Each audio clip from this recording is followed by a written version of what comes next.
Identify করা যায় এমন কিছু ময়লা। তৃতীয়ত হচ্ছে পোকামাকড়। পোকামাকড়ের ভিতরে আপনার কেঁচো পর্যন্ত পাওয়া যাচ্ছে, কেঁচোর মতো অন্য আরো কিছু পোকামাকড় দেখা যাচ্ছে এবং যেগুলো জীবিত। চতুর্থত হচ্ছে কৃমি টাইপের, ডায়রিয়ার পরে কৃমি হয়, কৃমি টাইপের কৃমি, ছোট ছোট পোকামাকড় পানিতে। পঞ্চমত আমরা দেখেছি যে কিছু পোকামাকড় আসছে যেগুলো মৃত, এবং ধারণা করা হচ্ছে যে আপনার যেহেতু পানিতে ওয়াটার ট্রিটমেন্ট করা হয়, তো যেগুলো শহরের আরবান যে ওয়াটার ট্রিটমেন্ট প্ল্যান্ট আছে সেটার মাধ্যমে অধিক পরিমাণে যদি ক্লোরিন দেওয়া হয় তাহলে ওই পাইপলাইনে যত পোকামাকড় মারা যায়। তো সেই মারা যাওয়ার পোকামাকড় যেমন আছে, আবার ক্লোরিনেরও অধিক পরিমাণ ব্যবহার করবার কারণে তার গন্ধ বের হচ্ছে, ক্লোরিনের গন্ধ। তো মোটা দাগে হচ্ছে এগুলো হচ্ছে অভিযোগ।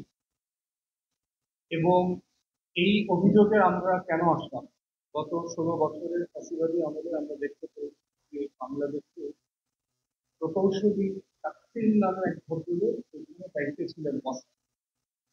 2009 সালে আওয়ামী লীগ ক্ষমতায় আসার পরে তাকে এখানে এমপি হিসেবে নিয়োগ দেওয়া হয়, এবং দফায় দফায় বাংলাদেশের ইতিহাসে কাউকে চুক্তি বাড়িয়ে বাড়িয়ে এত লম্বা সময় কোনো প্রতিষ্ঠানে দায়িত্ব দেওয়া হয়। সর্বশেষ আমরা দেখেছি 2023 সালে তাকসিমের মেয়াদ এমপি হিসেবে আরো 3 বছর বাড়ানো হয়েছে। আপনারা দেখেছেন যে উনি আমেরিকান নাগরিক, ছেলে মেয়ে পরিবার সবাই এখানে থাকে, এবং বছরের 3 মাস 4 মাস 6 মাস উনি দেশে থাকতেন। করোনার পুরো সময়টা ওনার ব্যাপারে অভিযোগ ছিল যে উনি বাংলাদেশে ছিলেন না, উনি আমেরিকাতে। এবং দুদক বিরুদ্ধে তদন্ত করে ওনার বিরুদ্ধে মামলা করেছে, এবং টোটাল যে গভর্নিং বডি ছিল ওনার নাম আরো 10 জনকে এই মামলা আসামি করা হয়েছে। অভিযোগ করা হয়েছে যে ন্যূনতম 5,000 কোটি টাকা লুটপাট করে রাখছে এবং তার সমন্বয় ব্যক্তি। ওয়াসাতে যারা দেশপ্রেমিক সৎ ভালো পেশাদার ইঞ্জিনিয়ার ছিলেন, কর্মকর্তারা ছিলেন, তারা যারাই তার বিরুদ্ধে এগুলো কথা বলবার চেষ্টা করা হয়েছে, মিনিস্ট্রিতে অভিযোগ করবার চেষ্টা করা হয়েছে, উনি তাদের সকলের কেরিয়ার ছেড়ে ফেলেছেন এবং জীবন অব্যাহতি করে ফেলেছেন। অনেকের 24 ঘন্টার নোটিশে চাকরিচ্যুত করেছেন এবং পেনশনটা পর্যন্ত দেননি। সেই বাস্তবতায় আমরা দেখছি গত 16 বছরে আপনার প্রায় 25,000 কোটি টাকার বিভিন্ন প্রকল্প হাতে নেওয়া হয়েছে আওয়ামী।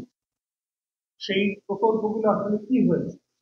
আপনারা জানেন যে ড্যামরা শ্যামপুরের এখানে একটা সিওরেজ প্ল্যান, ট্রিটমেন্ট প্ল্যান করা হয়েছে, চায়না সেখানে ইনভেস্ট করেছে।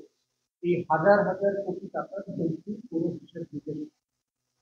তাহলে অবভিয়াস কোশ্চেন হচ্ছে যে আজকে ভোক্তারা যেখানে এসে যে অভিযোগগুলো করছেন, এটার হিস্টোরিক্যাল রিয়েলিটিটা কোথায়, এটা শুরুটা কোথায় হয়েছে এবং কেন হচ্ছে? রাষ্ট্রের ট্যাক্স পেয়ারদের এত টাকা এত বছর ধরে খরচ করবার পরেও কেন এই সিম্পল ন্যূনতম অধিকার আমার দেশের নাগরিকরা পাচ্ছে না? ন্যূনতম বিষয়, একজন নাগরিক তার পানি খাওয়ার অধিকারটা হচ্ছে একটা ফান্ডামেন্টাল রাইট। খাবারের কথা বলা আছে, খাদ্যের কথা বলা আছে, এবং এই খাদ্যের ভিতরে সলিড লিকুইড সব ধরনের খাবার পড়ে। অতএব সেই বাস্তবতা আজকে সকালেও একজন সাংবাদিক ভাই উনি আমাকে পাঠিয়েছেন যে ভোক্তারা ওনাদেরকে পাঠিয়েছেন টেলিভিশন চ্যানেলে যে খাবারের পানির মধ্যে আপনার কিভাবে যোগ পাওয়া যাচ্ছে, বিভিন্ন পোকামাকড় পাওয়া যাচ্ছে সেগুলো নিয়ে। এবং একটা টিউবওয়েল, মসজিদের একটা টিউবওয়েল দিয়ে পুরো এলাকাবাসী, হাজার হাজার লাখ লাখ এলাকাবাসী একটা টিউবওয়েলের পানি ব্যবহার করছে। তাহলে ওয়াসাকে এখন আসলে কি করা দরকার?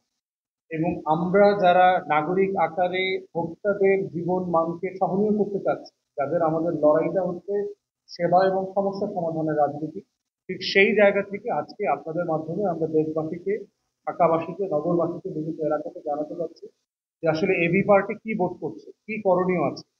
তো এই বিষয়ে আমাদের ফাইনাল প্রস্তাবনা তুলে ধরবার জন্য অনুরোধ করছি আমার বাংলাদেশ পার্টির যুগ্ম সাধারণ সম্পাদক এবং আন্তর্জাতিক বিষয়ক সম্পাদকের দায়িত্ব পালন করছেন ব্যারিস্টার নাসরিন সুলতানা মিরি। আমি ব্যারিস্টার মিরিকে বলছি বাকি প্রস্তাবনা তুলে ধরবার জন্য।